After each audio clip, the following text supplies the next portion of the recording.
Not yet. All right. Hello, everyone. So I'm back here again with Michael Sahota from Shift 314. So Michael has been like a leadership educator and the visionary on the Agile leadership, and he's based out of Canada. He's like in Toronto, uh, right? So he gracefully accepted to speak here as a keynote today. And the world needs a lot of leadership, right? That's what the focus should be. We have been teaching Scrum Masters and Agile coaches a lot and leaving the leaders alone, but this is the time for leaders. I think unless the leaders are educated, they can't really create the ecosystem where the agility can thrive. I think I'm pretty sure Michael is going to do a great job of inspiring us on agile leadership. So here is Michael Sahota. I'm just handing out to Mike. Mike, welcome to Regional Scrum Gathering, and the stage is all yours. Great. Thank you so much for having me here. It's really a pleasure joining. My roots are actually in India. My father's from the Punjab area, and my mother's from Germany. That's why I look like I'm not fully Indian, but last name's Sahota, so that might be a clue. So it's a pleasure to join this community. Now, what I'm going to tell you is all practical. I've made a lot of mistakes. I've spent years with Scrum, with Kanban, with extreme programming, with trying to get Agile to work. And for me, it all started a long time ago. We're going to get to leader's role, but I'm going to tell you the story to set the context of why it's so confusing, how it's so confusing, and how to start seeing your way through and take some very practical steps. So when we go back to the beginning of my story, I was trained as an engineer, had a master's in computer science, I've published papers in artificial intelligence, and that was too academic. So I wanted to do something more practical. So I started working as a software developer, and I was working at company after company, project after project, and the way things were done were horrible. This is around, the late 1990s. And in 2000, a friend of mine introduced me to something called extreme programming. I'm like, this is really weird, but what we're doing now doesn't make any sense. I'm ready to try anything. So I started it, and, soon things were happening in a magical way. But the problem with extreme programming is really ambiguous. There was all this ambiguity. You had to kind of figure your way through it. It wasn't simple. There were no simple rules to follow. It was kind of hard. And then I read Alistair Coburn's book, Agile Software Development, which, explains how it's all about the people. The process doesn't matter. It's all about the people and how people interact. And again, this is incredibly important guidance, but there were no simple rules to follow. So I used it as best as I could, a little bit here and kind of experimenting and, almost like, painting without having a set of instructions. And I read the Agile Manifesto, of course, in 2001. And it's like, again, more high-level guidance and all this ambiguity. How am I supposed to figure this all out? There's so much going on. I'm just trying to get something done here. What do I need to do? And so I was able to use this and create success. But it was hard. It was really hard to figure out what I needed to do because I had all these high-level guidance, but I wanted something more practical. And then the same friend says, hey, Ken Schwaber is coming to town to teach the Certified Scrum Master training. This is in 2004. No one had ever heard of Scrum. I never heard, what is the Scrum thing you're talking about? He goes, no, it's really good. It's like this project management thing. It's Agile. When do you come? So I went with him. And it was a mind-blowing 2 days for me. And I thought, oh my gosh, I have the answer now. Scrum is the answer. It's this simple, compact, easy to understand framework that takes away all the ambiguity of Agile, of the principles of Agile, of extreme programming, which is kind of the more mature version of Agile, and it makes it simple. And I can explain to people, they can understand it, we can make movement and make progress, and it's like, oh my God, this is what I've been waiting for. And I was so passionate, excited, and Scrum became this shiny new tool for me, and I use it everywhere. But let me just share one more thing from the training. Ken Schwaber said something that I didn't really understand. And it was really disturbing. He said this, he says, Scrum is designed to disrupt the hierarchy. I'm like, what? Like, what do you mean? Like, it's just this thing for teams to work better together. What do you mean it's designed to disrupt the hierarchy? And it took me years and years to understand that is what is going on. That is what is happening. And I'm going to show you an illustration of what do I mean. Well, we are dealing with worldwide industrial management, whether you call this Taylorism, business as usual. We see this in our workplaces. We see this in our education systems. Think about your education. Did you have to sit in your desk and do what you were told? Our whole society worldwide, it's not country specific, worldwide is deeply steeped in industrial management. And this is what Ken was saying. He says, look, we're trapped in this. This is the hierarchy. The hierarchy is an imposition management holding this oppressive way of treating people in place. And so what I've come to realize now is why Scrum has so much appeal and so much power and benefit is because it says, hey, managers, let's get them out of the way because they are oppressing people. They don't know how to treat people well. They're oppressing people. They're creating this structure. And if we just get the managers out of the way and create a space for people to do their thing, it will be amazing. So that's what Scrum is. Scrum is a very simple set of rules. There's a product owner who says, hey, this is what's most important and works with other people who are stakeholders. There's a Scrum Master who helps support the team in being amazing. Somebody, think about this. Think about the Scrum Master role. This is, hey, the managers don't care about people and help them be amazing. So we need to find a new role about somebody who cares about the people. And what do we do with the manager in this scenario? Well, it's undefined. Leaders are undefined. They're kicked out of the whole system. That's why Scrum is designed to disrupt the hierarchy. It's built in. But what if the problem, the beauty of Scrum, the simplicity of Scrum, the simplicity of thinking it's so simple is itself the problem? What if extreme programming and this confusing, ambiguous Agile Manifesto and this confusing, ambiguous extreme programming, actually the solution is being in the ambiguity. The solution is thinking and being curious and open at every moment, not to go for a simple solution. We can start with a simple solution, that's fine. But not to stay there, not to think that it's everything. So that's what I'm going to invite you to consider. What if? Now to think about it, what if managers, we took these systems, we have these systems, they exist, and we help the leaders show up like Scrum Masters who care about their people, who care about the environment and the system. What if we just did that? Then do we really need Scrum Masters? Do managers become the new Scrum Masters? Just think about it. Scrum was a reaction to this system. And it wasn't designed to rehabilitate the system. It was designed to throw it out and create conflict.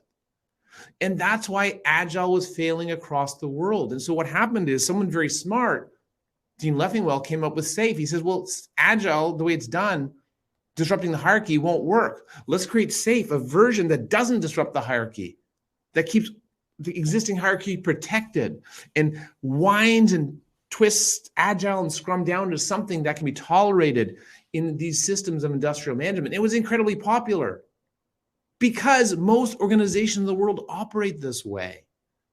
So I don't have anything bad to say about SAFe. It's just designed for this system. But that's not what the essence of Agile is about. Agile is about something very different.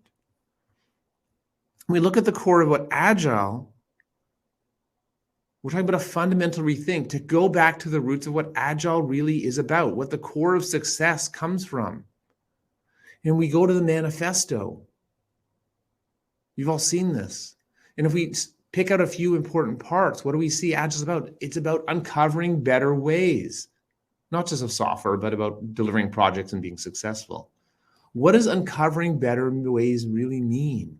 It means we, people who say you're Agile, it means we are committed to a culture of learning about how to work together, and more importantly, learning about ourselves and how we can be better team members, better contributors. Another important line is respond to change or following the plan. And what is this about? Well, it's easy to say that, oh, those people who want things done, they need to respond to change and blah, blah, blah, blah. But wait a minute, what does this mean for us? It means the ability to lead through adaptive, through complexity and ambiguity. But what happens to you and me, because we've been so conditioned in this industrial management world, is that when we're faced with ambiguity and complexity and these uncertainties, we contract. Our levels of psychological safety drop and our brains stop functioning. Most of us as human beings cannot operate in the complexity and the ambiguity. We can't, because we've been grown up in a world of structure. We weren't raised in a world of, India is a bit better off because things are so chaotic there. People have, in some ways, a better chance, but there's still so much happening, especially with traffic, right? If you think about the complexity and ambiguity of traffic in India. But there's so much going on. We're not really well versed to handle the changes, but that's what we need. And I'll give you a simple example to think about this. Respond to change or following a plan. When someone doesn't show up for a meeting with you, how do you feel? How do you respond? Do you go, wow, they're not here. I wonder if they didn't go on their calendar. I wonder if they're okay. I wonder what I should do with my time now. And you start being solution oriented and you start being very productive. Versus when we don't respond to change, we're like, where are they? Why didn't they show up? They said they're going to do it. They're wasting my time. We go into all this drama. That's what this conditioned low consciousness behavior is about. So Agile's pointing to something very different. And this next one, individuals and interactions over processes and tools. It's about people first. It's about leading through influence. So what we're seeing here is that we need fundamentally different leadership in our organizations. We need fundamentally different behaviors in the hierarchy to create an environment that's supportive of Agile. So how do we understand that? Well, we'll go to this model to give you an understanding. It's what we call the evolution of high performance, or how to awaken success in your organization. Everyone worldwide, it turns out nobody actually wants Agile. What they want are the results, the success, the business agility. And the way to get there is through these new ways of working, obviously. Our ways of working need to change through Agile and design thinking and many, many other things. But the pattern here that's worldwide is that these new ways of working are like a seed, and they only fully can be realized when we have a healthy organizational environment and culture. If you don't have the right environment, if you're in this command and control environment of this industrial management environment, Agile will not work. It'll be in conflict constantly, and everyone will get tired and frustrated and burned out eventually. And we look deeper at it. So I'm going to pause here for a second. I was at a panel discussion yesterday, and someone very senior in the Agile community talking about business agility was saying, oh, we just need to use systems thinking. And, look where the bottleneck is. Look where the bottleneck is. And it depends on each company, each situation, and so on. And it's like, well, funny story. I've been using system thinking for a long time, a long, long time, and working with organization after organization. And a funny thing happened. A very funny thing happened. I realized what the bottleneck was across all organizations, pretty much. Right? It's kind of like it seems like a silver bullet, but this is what I found out is that with organization after organization, I was working with them, and I found that the leader, the consciousness, the mindset, how well that leader actually understood Agile and could live Agile in their being, could live the manifesto. That was always the limit for how far I could help them with their organizational system. And it's very interesting. I was working as a certified enterprise coach with the Scrum Alliance. I held that designation, and I was working with organizations. I was having, some success, and I hit this awareness that the only way I can really help these organizations grow is to help these leaders move beyond their limitations, to show up as better leaders. And then I looked at myself in the mirror. I was really honest with myself. And I said, Michael, the way you're showing up today, can you honestly help these leaders show up in a more evolved way as more evolved leaders and help them grow and transform and be these amazing leaders who can create these amazing environments? And the answer I got back was no, Michael. Michael, you are a well-intentioned asshole. While you may have all the models, all the ideas, see things that other people can't see, the truth is in your being, and this is the truth what I said to myself, in my being, I wasn't showing up in an agile way. I was so deeply conditioned. And this is how I can say this to you. I'm not saying this to you. This is saying that all of us are deeply conditioned into this system of industrial management. We're all of us conditioned into not showing up as their best selves. And I realized, well, wait a second, I've been taken out by the family I grew up in, by the education system, by everything I've experienced, that I'm not showing up in an evolved way. So how can I possibly help these leaders evolve? So I had a choice. I could either evolve myself. I made up a crazy story. I said, well, you know what? The way I'm showing up, I can't do it. What if I evolve myself? What if I show up differently as a more evolved leader? Can I help these leaders evolve? That was my hypothesis. I was running an experiment. So I worked on myself. I did everything I could in the West. I traveled to India to study at certain schools of consciousness. I worked with people who are in high states of consciousness around the world, learned different techniques, and I've evolved myself. If you watch a video of me from 10 years ago, you'll see how much has changed. And what I discovered was my hypothesis was true, that when I changed how I showed up, when I led myself in a different way, the way that represents the agile mindset and more, that I could help other leaders show up that way. So what I realized, or come to realize a few years later, is that there is no such thing as an agile coach. What we actually need to help these organizations evolve is agile leaders, people who live and embody the mindset. And everyone's thinking, well, I do that. Well, if you think you do that, I just invite you to just hold that thought. What if there's more to learn? What if a shift in you can accelerate how much you can help others around you? What if? So I'll come back to my story. Come back to this, the evolution of high performance. And we saw there were new ways of working that depend on the organizational environment and the culture. And when we look at it, who's creating the environment day by day through decisions? Who's creating the culture through the behavior? Well, it's the leaders. So the only way we're going to get leaders who create the healthy environments. And so, again, on this panel, someone says, oh, the leaders, they need to change their mindset. They. It's like, no, it's not them. Oops. Oh, I don't have it in here. It's actually not them. It's actually us. It's actually us. We need to show up with an evolved leadership. And you say, well, Michael, what does that mean? Is that the agile mindset, or what is that? And so what's happened is we created a model. So this is after decades. Please understand, I've been working on this for decades. What do I mean working on this for decades? Well, in 2012, I wrote a book called An Agile Adoption and Transformation Survival Guide, explaining how Agile is a culture system, working with organizational culture. This is in 2012. And at that point, I had some good ideas. I had kind of the problem laid out, but I didn't have solutions. Now we're here in 2022, 2021. Audrey Tara, my co-author and co-business partner and wife, authored this book, Leading Beyond Change, which is the been there, done that. This is basically just a roadmap of like, here's where you are. Here's where you may want to get to. That's higher performance and will allow Agile to be successful and align with everything that Agile's about. And here's how to do it. So coming back to where we are now, and this model I'm showing you right now is from that book. And so is this one.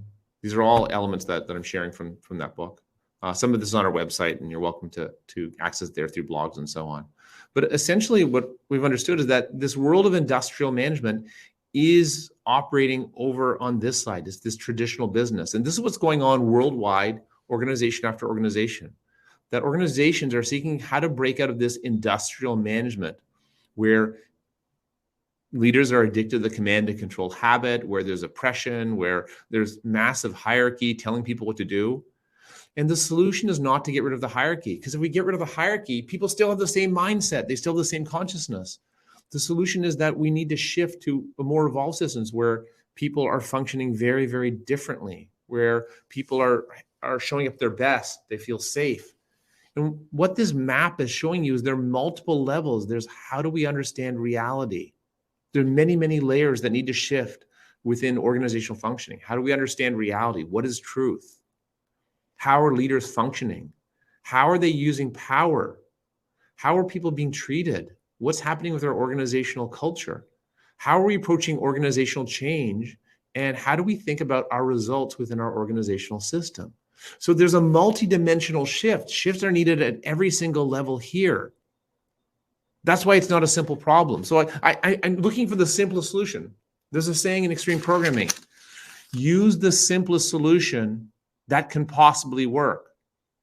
Most people are approaching successfully agile transformation with a very simplistic approach that has zero chance of success. I will repeat, zero chance of real transformation. The reason we have a sophisticated model is because this is the simplest model that can actually allow you to be successful. And I'm sorry. I wish there was a simpler model. This is what my life's work is. Actually, my special abilities on this planet are to take really complex ideas and make them simple. This itself is a simple model because it's explaining all of people, super complex, messy people, in a super simple way that you can use and understand and apply and create a shift. So to make this very practical, to really kind of to anchor into this, when we're talking about a traditional system, it's rigid. It has low adaptability, low engagement, low performance in traditional leadership. When we're moving over here, what we're seeing is something quite different. It's in environments that are flexible, have high adaptability, high engagement, high performance, and evolved leadership. It's a fundamental shift in how the organization's functioning. And this is a shift of many, many dimensions. But the most important dimension really is, it's a shift of the mindset or the consciousness of the leaders. When the leaders shift from this command and control habit of operating the system of oppression to show up and care about people and show up in different ways, that's how we can unlock the whole system. So really what we're giving you, okay, so I want to just say one more thing about this model. When I show this diagram, what happens to people, they go, oh, the leaders need to change. The leaders need to change. They need to change. It's like, no. Everyone can be a leader on your team, in your family, at all levels of the organizational system.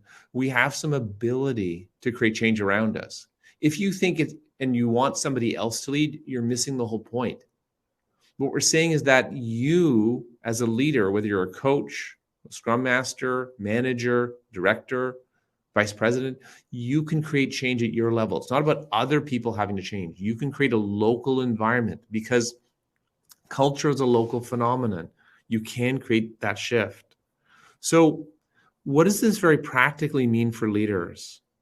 Very practically, it means for leaders, it's about creating a shift from one way of functioning, from like a traditional manager, and I'm using this Dilber as an example, I'm using Ricardo Semler here to show an evolved way of working. It means from moving from traditional leadership, and in traditional leadership, leaders think, I'm fine, please come in and do Agile and go fix my people. In traditional management, the leaders drive the goals. They adhere to plans. It's like, we've got the strategic plan, we got to follow it. Are we on plan? That's what the conversation's about. When we're talking about evolutionary leadership, it's about evolved leadership. It's people showing up in evolved ways, humility, compassion, patience, gratitude, honoring and respecting every human being. Where they go, wait a second, I am the limit of my organization. If I'm not seeing something, how can I show up differently? There's a focus on developing other people to be leaders because they know they're the bottleneck if they're the only leader. So they're focused on developing other leaders to relieve the bottleneck of leadership in the organization. And they just flow with change. Their ego's out of the way. When we're operating on the traditional side, our ego's in control. It's running the show. As we move towards having a more dissolved ego, as we evolve our consciousness, to a more evolved state, a more evolved human being, we can create a more evolved system. There's so much effort going on in the world around trying to create these evolutionary organizations by just changing structures, and it doesn't work because the structures don't change the mindset, the consciousness. We actually need to have a shift of consciousness. So what's something very practical? So what are we speaking about here? Well, we're speaking about this. We're speaking about the Agile Leadership Gap. That what we're seeing in most organizations introducing Agile is that teams are taken care of very well. People are put on teams, there's training for them, there's very good coaching. And some of you on this call may be excellent at doing this. The bigger gap that we're seeing is leadership.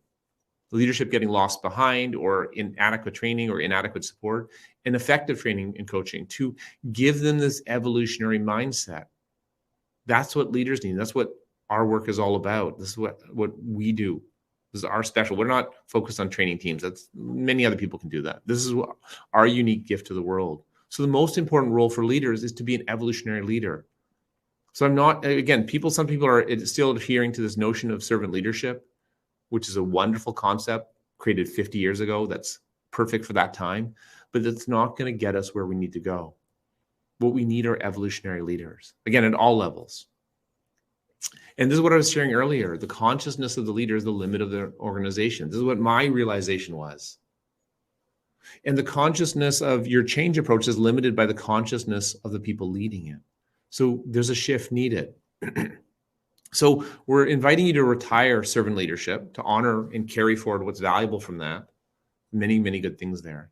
But really the core of success that we see for your success is to step into evolutionary leadership. And this is our definition. Evolutionary leadership is the choice to evolve oneself and develop the capabilities needed to evolve an organization. Right? And why is the word choice here in such a different format, in this teal color? Choice. Choice. Because no one can make you do this. You can't make anyone do this. This is something that has to come from the inside as our desire. When people want to make a change, when people want to show up better, to create a better outcome, then change will happen. And there's two parts to it. There's the doing part of it. We need to learn very practical, new external world skills, as well as a shift in our inner state of being.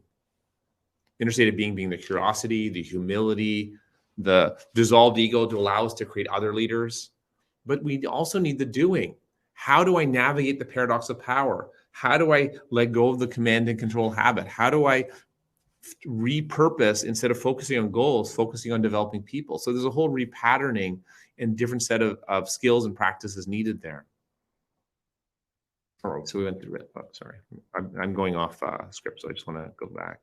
So where do you start? Where do you start? So if you want to start now, if what I'm saying made any sense to you at all, and it might not have, which is fine, but if it made any sense to you at all, where do you want to start? Well, the first one, if we think about it, and this is what Scrum was trying to tackle, is how do we get people to show up not as theory X, but as theory Y? This is McGregor's model. Actually, I'll get myself out of the way here. And so really the idea here is that what we're trying to tackle is this chronic situation of people not being engaged. And Scrum's trying to tackle that by creating people on teams and so on. But this is really what we're trying to solve across the whole organization. And more importantly, we want to solve this for leaders to say, well, and this is your test. Are you doing this? Are you showing up theory Y no matter what? Are you always seeking executive responsibility? Are you always motivated? And not just theory Y, but what we call theory Y++. Are you showing up? This is the kicker here. This is the kicker. This is where it really gets interesting. Are you showing up as an evolved leader every single day? Are you showing up as Ricardo Semler every single day? Because everyone can say, oh, I want to create a high performance organization. I want to create a teal organization. I want to create an agile organization. I want to create the agile mindset. But I'm saying, stop.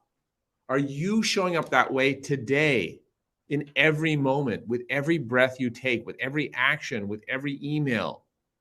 Are you honoring the agile mindset and more? Are you showing up in an evolved way? And if you're not, That is your work. That's the Theory Y++. Theory Y plus an evolved mindset. Because if you're not doing that, how can you possibly create an outcome over here? You can't. If you want the agile mindset, you have to live it first.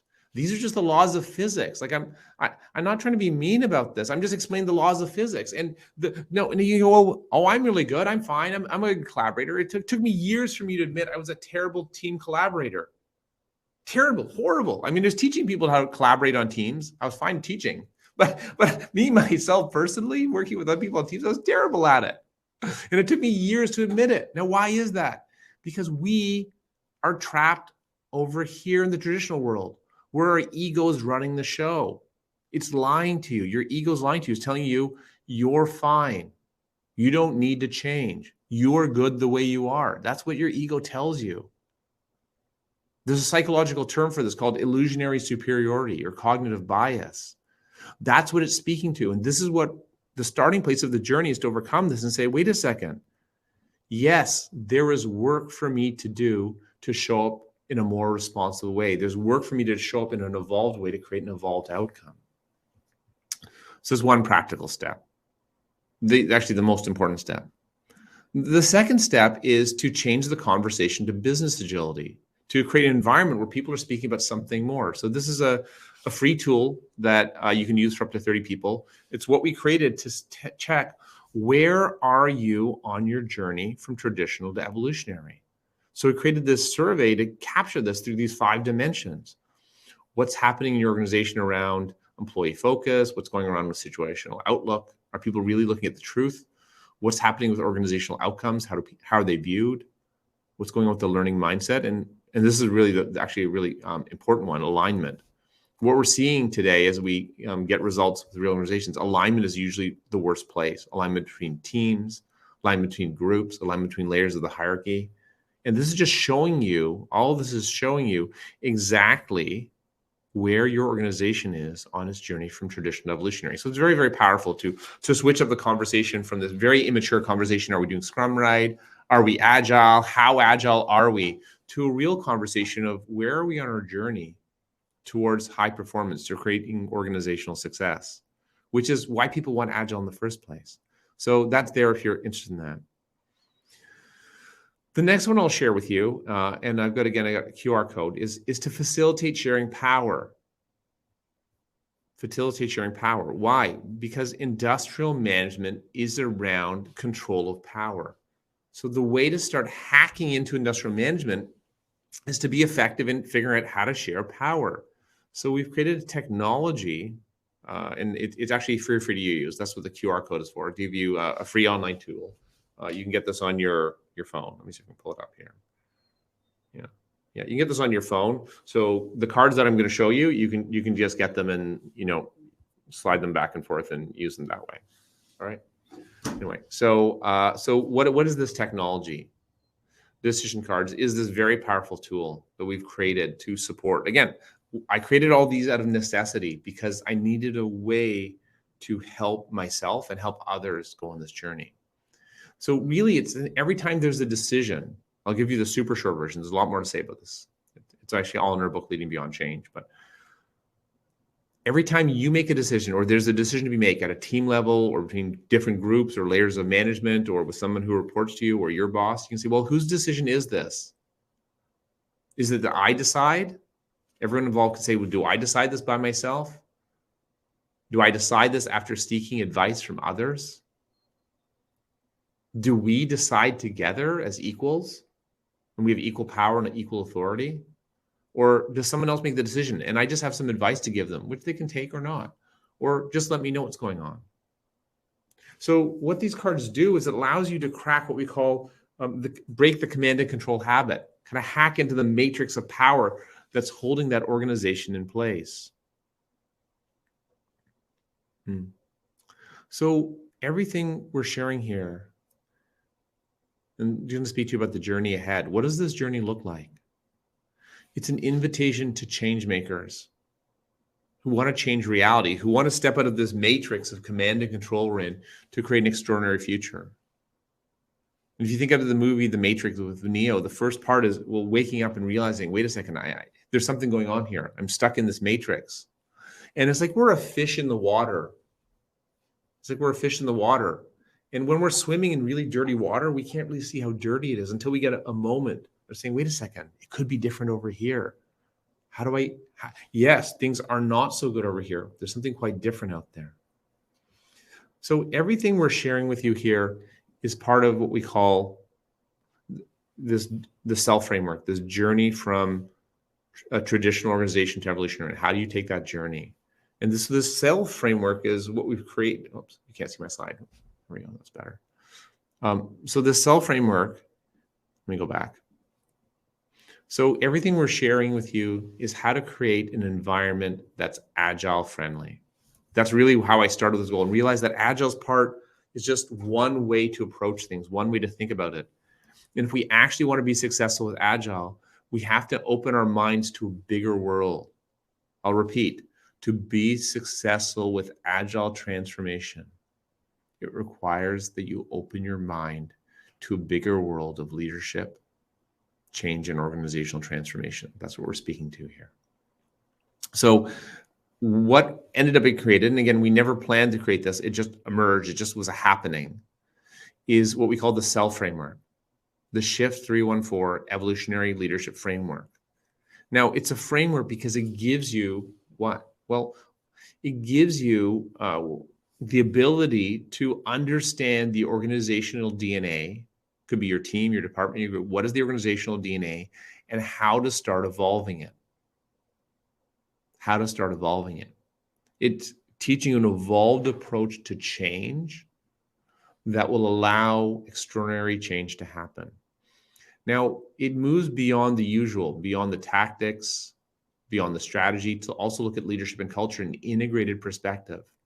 Now, the way we make it very easy for people to access the framework is there's a series of maps, and I've shown you some of those today, a series of principles to orient, to reason, to understand, a series of models to reason about and understand the world, and very practical tools. So I'm going to take you back to the beginning of my story right now. Remember I said I was struggling because Agile was ambiguous. Extreme programming was also ambiguous. There was a lot of kind of figure it out yourself there.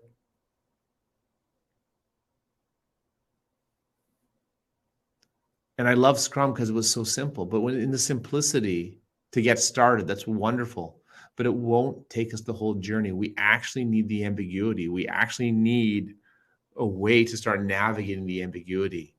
And what I'm realizing today, I didn't have this awareness until this morning when this talk started coming to my head. But the awareness I got today was my learning, my insight, my growth today. I'm still growing. I'm still learning. Please don't think I've got it all figured out. I figured out a lot of things. I may be 10, 20 moves ahead of you, but I'm still on my journey. I haven't got it all figured out yet. I'm still evolving as a leader. But what I figured out today, it's when we rest in the ambiguity and the uncertainty, that activity is what's needed for us to function over here. So by starting to get comfortable with being uncomfortable in the unknown, being comfortable with not having a simple solution. Scrum is designed for this traditional mindset. There's a simple set of rules, just go do this, everything's gonna be beautiful. Well, it works up to a point for one team, but most organizations have more than one team. And even for one team, it still creates this conflict, and it only works to the extent that a leader has an evolved mindset. So in order to get, this is the punchline, in order to get Scrum working, in order to get Agile working, there's a lot more to consider. And the starting place is ourselves, showing up as evolved leaders. All too often, I see people go, well, how do I go fix my leaders? And then they realize that, wait a second, I need to evolve myself first. I need to show up in an evolved way. So this framework is there to help you on this journey, help you understand where the organization is and how to evolve it. When I say organization, it could just be your team, and where you are and how to focus on evolving yourself. Where are the areas of growth that are important for you in your journey? And the self framework is a pluggable framework. It doesn't matter. Whoops. Come on here. guess it's not going to work. I normally have frameworks there. Doesn't matter whether you're using SAFe, Spotify model, your existing investment's fine. There's no problem, because the framework is designed to evolve you from the only place you can evolve from, which is where you are today. I'll repeat this. The only place you can evolve from is where you are today. The myth of tradition is that we can just change everything and it'll work somehow, but that's not true. Lasting change comes from organic small steps in growth. That's why there's ambiguity. That's why there's complexity. So there's no way we can get rid of it. So if you want to learn more, we've got lots of articles. Some have very provocative titles that are actually pretty accurate, like autonomous self-organizing teams don't work, which if you're coming from an Agile, you think I'm an Agile heretic and I should be burned and so on. But there's a lot here. There's some really important knowledge to understand how to change the language to move on this journey more rapidly. Or this one, saving the frozen layer of middle management. You know, I'll give you the punchline. There is no frozen layer. There is no frozen layer. It's a myth. There's something else going on that most people aren't aware of. Or what does it mean to lead with an agile mindset? What does that actually look like? So, yeah, if you're interested in the books, my original book is a free download on our website. So you can just come to our website, shift314.com, and get it. Both other books, Emotional Science of how do we show up in an emotionally responsible way as a leader and actually understand how our emotional system works, which is a key capability of everyone who wants to be a team member or a leader. In this book, these are all available on Amazon and other sites. So really, this book is a guide for people who want to be leaders. So if you are interested in leading your team, your group into a more evolved way of functioning, if you are interested in leading to a more evolved system where people can show up at their best, this is the book for you. If you're not interested in leading, you're just interested in coaching and helping others exactly the way you are now, this is not the book for you. I mean, coaching is fine. It has its place. It's very, very beautiful and important. And we need both coaching and leadership. So it's a yes and. If you are interested in training, this actually doesn't apply. Don't use the QR code. We have leadership training around the world. Probably the European one is closest to people in the India timeframe. And I'm just going to open it up for Q&A now. Actually, wait, I'll say one more thing. Wait. I'm going to say one more thing before I go to Q&A. I didn't go through it here, the details. But if you want to know what this actually looks like to put all this into practice in an Agile transformation, we have a white paper called the Shift 314 Agile Transformation Keys, and you can download that QR code now. That's the final piece. I'm not going to go cover this here, but it is there. If you want to learn how to put this all into practice very practically, to know what's going wrong and how to show up in a more evolved Agile transformation, this gives you the keys. So with that, I'm going to open up for Q&A, and thank you so much for having me here. It's been a pleasure. Okay, great. Michael, thank you so much for your insights about evolutionary leadership and evolving the systems and the organizations, which is so much important than just looking at the smaller pieces here and there through coaching or frameworks or tools or whatever. So there are a couple of questions we have here, and so they are on the stage actually. Maybe I can read it out for you, or you can read it yourself. So one, probably I'm going to go with the Prem Prakash Dayal is asking, hey Michael, when we say we need evolutionary leaders to bring agile transformation, are we saying today's agile transformation is needing a shift in way organizations are going to agility? In that case, do we have a survey or a report or a research around the same? Yeah, so thank you very much for that question. So I'm not sure, there could be two different questions there. So I'll answer both of them. So the first question could be, well, what is the research or proof about this, about organizations operating in an evolutionary way? And so whether it's my book or whether it's Frederick Laloux's book, Reinventing Organizations, we go through case study after case study of high performance organizations. So that's, if you're looking for the data to show to convince people that this is needed, that's probably the place to go look. But the bigger thing there is, please don't try to convince anyone. If you are showing up in an evolved way, what you're doing as a leader is you're listening to people about what they want. And when people say they want Agile, they say, well, why do you want Agile? And they say, well, we want to be faster, we want cheaper, we want to be better, we want to be more adaptive. And you say, great. What do we need to change? Are you ready to have a conversation about what needs to change in our organizational system to achieve that? What needs to change in how we show up as individuals to achieve that? Are you ready to look at examples of what high performance organizations really look like to understand how they're functioning and how those leaders function? Are you ready to do that? If they say yes, then you can look at, and read things with them and have them get an understanding. Because once the light bulb goes on, wait a minute, the way we're operating here is horrible, right? I mean, that's the truth of it. But if they don't have that realization and that truth for themselves, we can't convince them. So that's one aspect of the question. So when we say evolutionary leaders need to bring Agile transformation, well, so there's a couple pieces there. Well, one is Agile transformation is most people, so I'm going to give it to you. We teach this in our training, but there's 2 simple rules for a successful Agile transformation. Number 1, drop the word Agile, because nobody actually wants Agile. They want the business results. They want the business agility. They want the ability to thrive in a VUCA world and the high performance. So nobody wants Agile. So drop the word Agile. Number 2, drop the word transformation, because transformation puts people in this mindset of there's a fixed change that we need to do, and we're going to make people do it. And it's immediately almost an act of oppression and has 0 chance of success.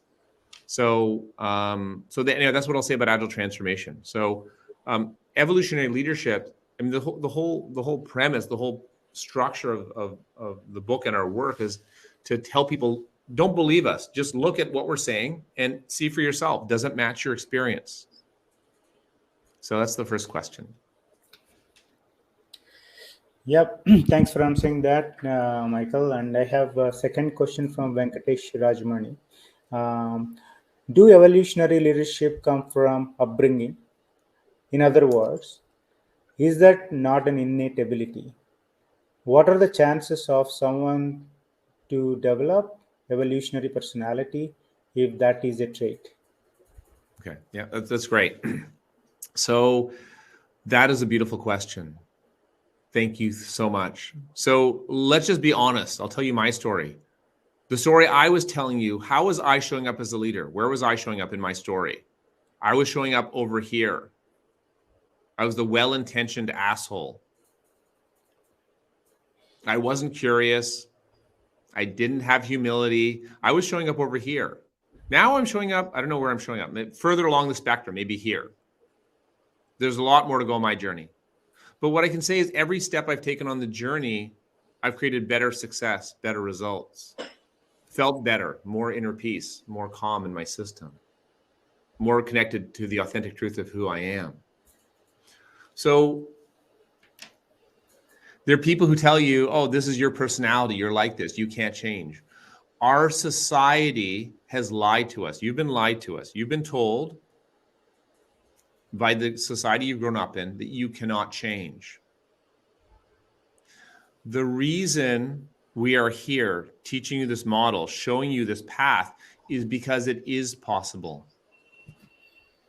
I'm a living example of this. The book Leading Beyond Change, if you take the book and you print out the workbook and you do all the exercise, it will help you change.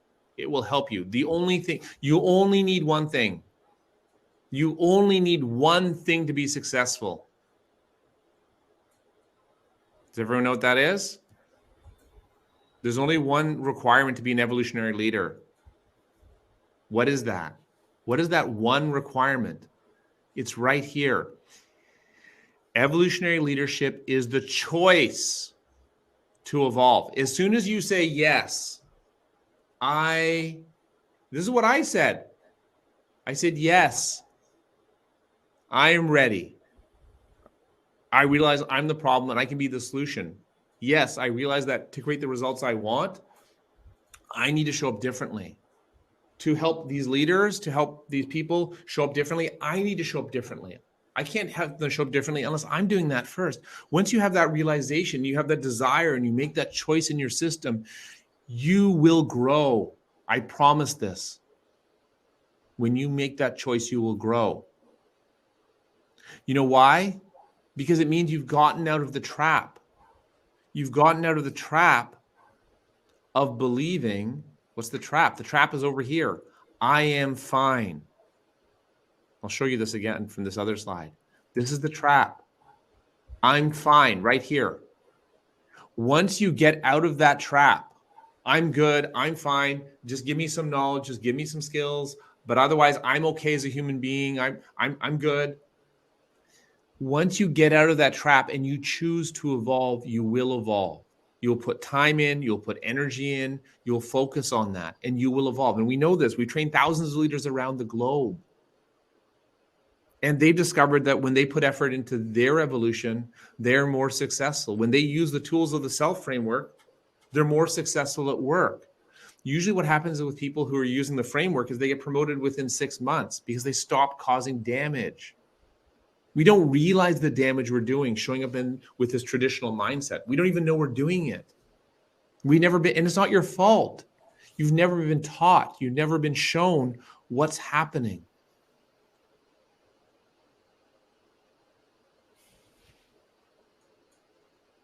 So yes, you can do it. When you start with your choice and you put in time and energy, it will happen. I guarantee it. And if not, come talk to me. We'll talk about what you've been doing.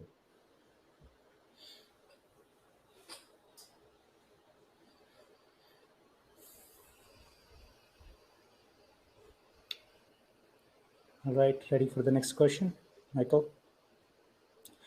All right, so we have one more question, probably the last question. Is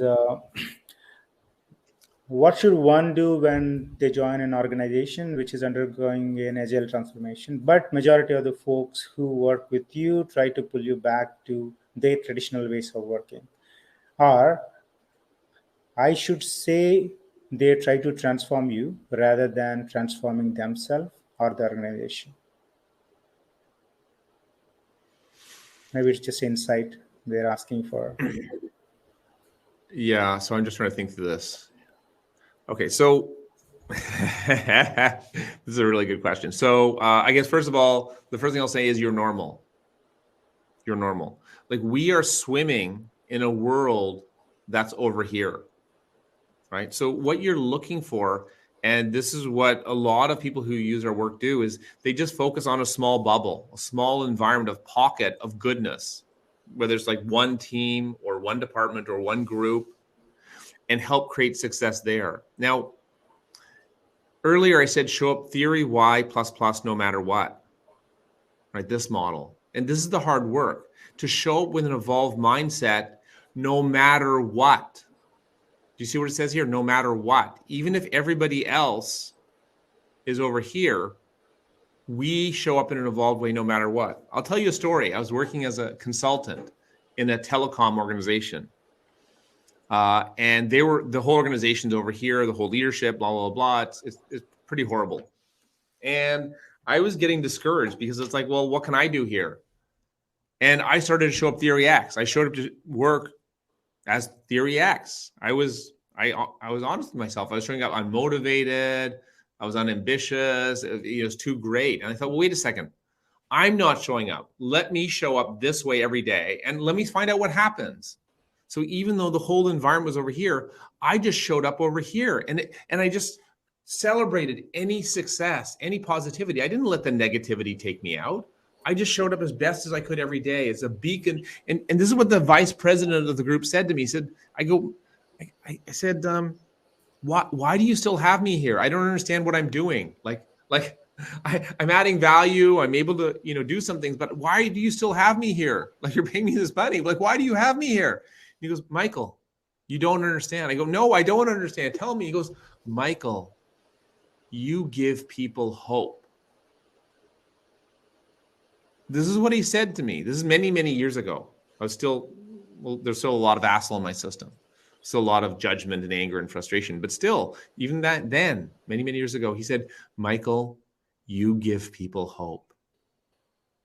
That's what we can do, is we can give people hope. We can be a beacon. We can be a beacon of a more evolved leadership, more evolved culture system, and act as an attractor to slowly, over time, pull people here.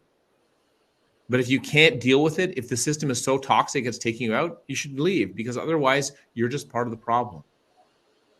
So let me leave you with that final message of an invitation for everyone here to really look at how you can join us on this journey of evolutionary leadership. For how can we show up as our better selves? How can we show up in ways that inspire people? And how can we grow ourselves to make that hope and give people hope and find that hope first for ourselves? So just take a moment for everyone just here, just to connect in that feeling of hope. Just see if you can tune in with your mind, with your emotions, with your body. What does hope feel like? Just see if you can feel that in your body, not thinking, but just in your body. What does hope feel like? And what I'm getting here is hope feels like this open, expansive, warm feeling. So just see if you can connect in with that. So I'd like you to just bookmark this moment, and that we have a choice to stay connected with hope, with possibility of a brighter and better future. Thank you so much, everyone. Wow, that that's great, Michael, and thank you so much for your time and being here with us and inspiring us about evolutionary way of looking at the leadership.